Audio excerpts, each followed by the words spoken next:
Now, as truck drivers, we all know the deal. You're cruising along, you're making your miles, and then all of a sudden, boom, that flashlight says all trucks must exit. And if you're not ready, it can be a bad day.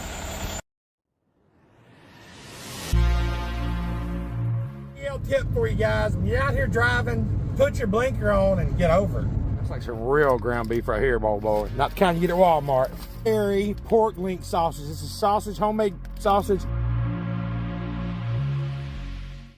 From not doing your logs proper, or for not weighing your load out, or scaling your load out, all these things can happen, and some of us just wasn't trained or properly ready for these unexpected scale houses being open and pulling us in and during these inspections.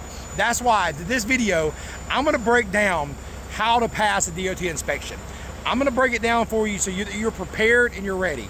But if you haven't subscribed to my channel yet, I need you to go right now and hit the subscribe button, hit the like button, and make sure you follow me all the way to this video. I'm going to teach you something the CDL school did not teach you. Before I get in this video, I also want to offer you something. Look, I drove 16 years over the road. And the first 10 years, I gained over 100 pounds driving a truck. Not because I didn't have the knowledge of what to do. I was eating fast food. I was doing all the things I shouldn't be doing until I discovered an air fryer and I started cooking in my truck. This book right here, I just made, just came out on Amazon. It's 100 recipes on how to cook an air fryer, all carnivore, all low carb, high protein. It's a great book. Doing the carnivore, I lost 60 pounds. I reversed my diabetes from almost a 13 A1C all the way down to a 5.7. Now I'm currently at a 5.2 because I started eating right and I started enjoying life again. So go to Amazon today, get this book, The Trucker's Carnivore Cookbook, and it'll help you. It don't just have one recipe, it has 100 recipes of how to cook right in your truck. No mess. It's great to use, so get your copy. I remember this one guy I used to run with, and he picked up a load that was really light. And he didn't stop and pull over and scale the load. Well, I couldn't find out his tandems had too much weight on one tandem. It was all on one side. And so not only did it cost him a $400 fine, it cost him a 3-hour delay. So make sure that you're scaling every load. Make sure you go, every time you get a load, go and scale it to make sure it's right. Most time your company pays for that. Don't just think, oh, it feels light, it's okay, because you could be overweight on a tandem and that's gonna get you pulled in the weigh station. That's gonna get you a ticket. That's the number one thing right there. Make sure your weight is correct. I personally made a mistake. Tell you what I did. I picked up a load in Delaware and there was no CAT scales around there. I didn't use the CAT scale app. You need to download the CAT scale app and you can find it. I couldn't find a Love's, that's where I used to going. But the CAT scale app is free and you can find one that could be at the nearest truck stop or something like that. Well, I didn't download that and I drove from there all the way into Maryland and I stopped at the Love's. And there was only one spot left. I said, oh, I better get this spot before I weigh. I'll just weigh my load in the morning. Well, I got up and I forgot to weigh it. Then when I got to Virginia, I got pulled in and I was overweight. But I was already 100-something miles. I couldn't go back because I'd already drove 100-something miles. So then I got a ticket. Okay, now it was an $80 ticket. But then I got to Tennessee, got pulled in again, got a $230 ticket. Now when I got to Georgia, kind of said, I ain't going around them scales. I went around them scales. But I could have got caught, you know what I'm saying? But because all I didn't do was weigh my load. Now, most of the companies, if you go and your truck is overweight, you go back, they'll pay you for your downtime, they'll pay you for all that, so you don't have to get a fine. But if you get a fine, it's on you. So make sure you're weighing your loads. I see people all the time get pulled in to the DOT, get to the weigh station for being overweight. And then what happens once they're overweight, they're gonna start looking into other things and they're gonna find other areas that you're gonna get in trouble with, and the fines are just gonna stack up and you're gonna waste more time. Make sure when you're under your truck, you're listening and checking for air leaks. Here's an airbag I hear leaking right here. That'll get you pulled into the weigh station real quick. Make sure you're also checking these lines right here to make sure that there's no cracks or breaks in them.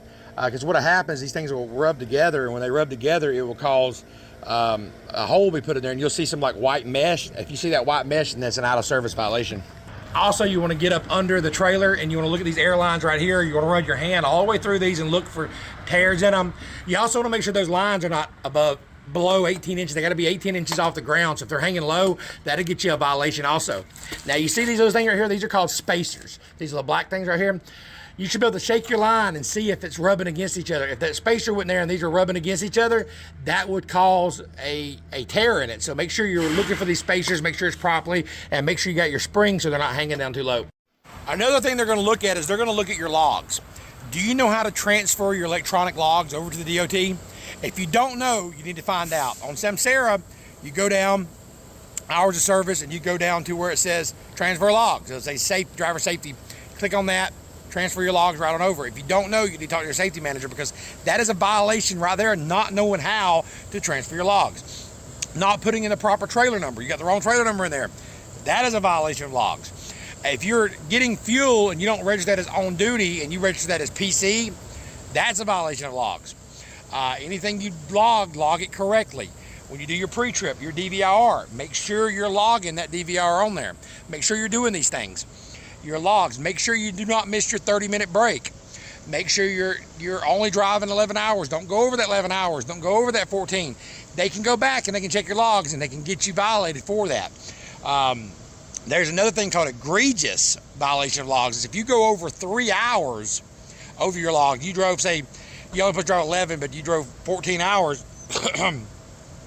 you can get an egregious log violation, which they can take you to jail. They can give you a huge fine. A lot of things can happen, so you definitely don't want to do egregious, but you don't want to violate any of it. So just make sure you're pre-tripping properly and make sure you're going through and just do your logs correctly. I have other videos talking about that, so make sure you subscribe to the channel and make sure you look at that, okay?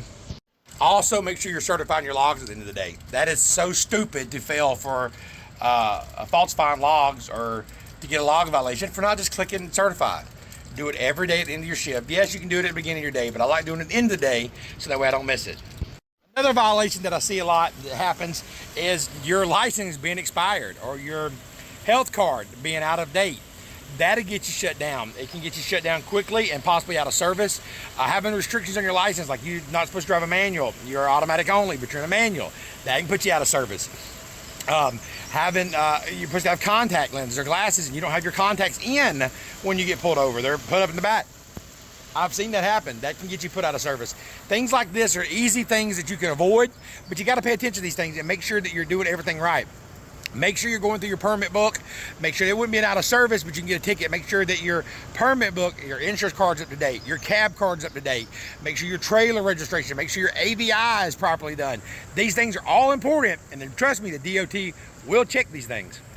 You're going around your truck, make sure you're checking for leaks. I hear a hissing noise on this truck that just pulled in here. I'm not sure where it's coming from, but it's coming from somewhere. Not sure exactly where this air leak's coming from, but it's definitely coming from somewhere. So make sure you're going through your trucks and you're listening to these things. Now, when he lets off the brakes, he can't hear it. So when he was doing his pre-trip, he probably didn't hear it. But when he releases brakes, it's definitely coming out. All right, so we think we found it. It's right where? See that hole? Yep, right here where my finger is at. Now move your finger. Right there. See the hole, y'all? That's exactly where it's at. So these things you got to check, you got to inspect. See, being ready for an inspection is not just while doing a few minute walk around. It's when you're doing that walk or doing that pre-trip, you know what to look for. Are you using your senses? Are you smelling if anything's burning? Are you looking to see if anything's out of place? Are you listening for air leaks? These things you gotta do, not just when you do a pre-trip, when you do a post-trip, but when you get out to get fuel or get out to get something to eat, do a quick walk around. Look for these things. These things will help you along the way. All right, here's another one right here. I hear some air leaking from around this right here. Go ahead and release your brakes. Go ahead and pull them. Fitting right here. Yep, you see that fitting, how bad it is? It needs to be changed out. That right there will cause an air leak, and that can easy put you out of service. So make sure you're carrying some of these in there with you so that way you can replace those. You just keep a handful of them with you. Also, you want to check your hub oil right here. This right here is a little low. It's right there at the line. If it's above the line, it's okay. That's the full. But you want to walk around and check those. If you need a flashlight to put in there, if not, the brakes get heat up and they can catch on fire. So make sure you're looking there and you're checking your hub oil. One thing you always got to make sure your lighting's correct on the trucks. Make sure that they're always good all the way around. A lot of that thing is overlooked, and we miss things like this, and that's what gets us pulled in the weight station. Make sure that you've got all your marker lights up top, all three are working. Make sure your turn signals are working. I know that sounds really crazy, but it's just something we've got to do. Make sure every light is working on their truck. The DOT will pull you right into that real quick light. Another common mistake or a violation that you'll get, and you see this a lot at DOT stations, is not having your seatbelt on. That is one of the dumbest things besides a lot of the violations you can get. Not only is it safe, you should wear it because it can save your life, but it'll get you a ticket. And when you pull in the weigh station, they've got cameras. They can see you. If you try to put it on real quick, they can see you all the way down. So make sure you got your seatbelt on. One Thing you want to do is check this ABS light down here. All right, go ahead and unplug it and plug it back up. I can't see if he got any oil up in there. So the light comes on and it should go off. If it stays on, there's a problem. If it doesn't come on and go off, it's also a problem. So make sure you're checking that ABS light. A lot of drivers will unplug it and then you'll get pulled over to do an inspection and they'll find out that light was unplugged. So the light's always supposed to come on and go off when you unplug the electrical line. Another thing you want to check is your tires. You want to make sure you got the proper PSI. On steer tires, you need to have 110 up front, 100 to 110. Make sure the tread depth's good. Make sure you're going through that. A weight station is going to pull you in on a low tire quicker than anything. Go through, you can check them, you can tell the difference between when you tap them with a hammer, if it has like a thud or dud sound, you can see that. But you can hear that. You can hear the difference. But the best thing to do is put an air gauge on it so you know exactly. I've got an air gauge right here in my pocket. If it sounds any different or a little off, I've been doing it long enough I can tell. But you want to make sure you're going through there and you're checking the inside and the outside of these tires, checking tread depth. Like I said, they're going to pull you in quick on a tire. When you get to a weight station, they've got infrared cameras. Which was that? I thought this expired. That is expired. This is expired registration. He was out here. We're doing DOT inspections or mock inspections, so it's expired. All right, so I need to let him know that he's got an expired trailer registration. Remember when I was telling y'all earlier, you got to check that? Always check that. All right, here we go. So let's check these real quick. Get in there and check them really good. Like I said, at the infrared inside the weight stations will pull you right in, and they can spot if a tire's low right then. When you're pulling up that ramp, they can tell right then if that tire's low. They're gonna pull you right in and they're gonna walk right out to you and say, hey, that tire's low right there. Make sure you're checking those tires. Tires is so important that you check every day. That'll get you pulled in. That is the number one thing is tires. Tires. Making sure your tires are good, to make sure they're aired up properly. Make sure these things are correct, because if not, it will get you pulled in and it will get you shut down. It'll cost you time, cost you money. All those things add up quick. I hope this video helped you out. If it did, make sure you hit the like button. Make sure you hit subscribe, because I try to teach you something CDL school don't teach you. And please, if you can, if you want to support the channel, go buy this book right here on Amazon. It's 100 carnivore recipes. Right there, you can make in your air fryer, written by me, a real truck drivers out on the road who did these recipes, lost weight, changed his diabetes. So support the channel. And please buy the book. If not, if you know a truck driver, buy the book. Or if somebody that's struggling with weight or struggling with diabetes, this book will definitely help you out. So make sure you check it out, okay? Appreciate it, and I'll see y'all next video. Let's get it.